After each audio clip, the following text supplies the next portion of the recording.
if the rocks and the old buildings could talk.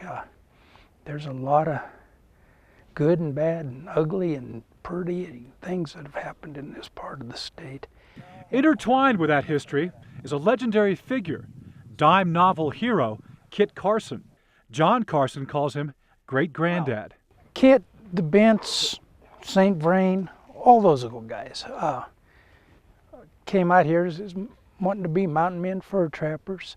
In the mid-19th century, Colorado's eastern plains were the front lines of the western expansion. At that time, the government was setting up a whole series of forts up and down the Santa Fe Trail. In 1860, the U.S. Army established Fort Lyon along the Arkansas River. The original Fort Lyon played an extremely important role in the transition of the sort of symbiotic trading relationship that existed here, starting at Bent's Old Fort in the 1830s. 4 years later, that transition would take an ugly turn. Fort Lyon served as the launching point for perhaps the most infamous military campaign in Colorado's history, Sand Creek. 163 Cheyenne and Arapaho Indians, mostly women and children, lay dead. Those events fueled uprisings which would last another 30 years, forcing the Army to maintain a heavy presence in the region. Fort Lyon, it would seem, was here to stay. The original Fort Lyon flooded in 1867, and Fort Lyon was rebuilt here.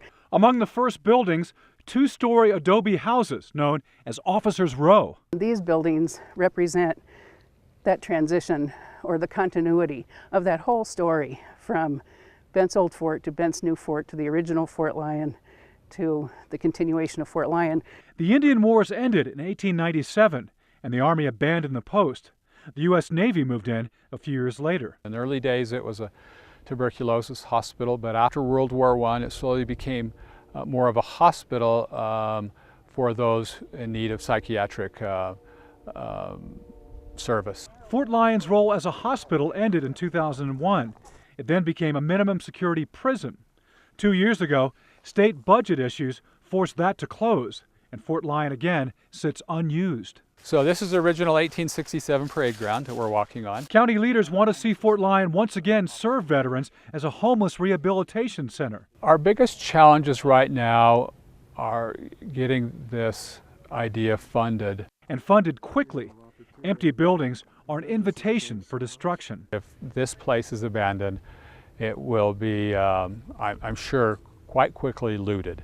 You know, just the daily maintenance that you do at your own home would not be taking place. That's where he spent his last days. Kit Carson died at Fort Lyon in the stone surgeon's quarters that's been converted to a chapel. The hope is that Fort Lyon's true story remains as indelible in Colorado's history as Kit's.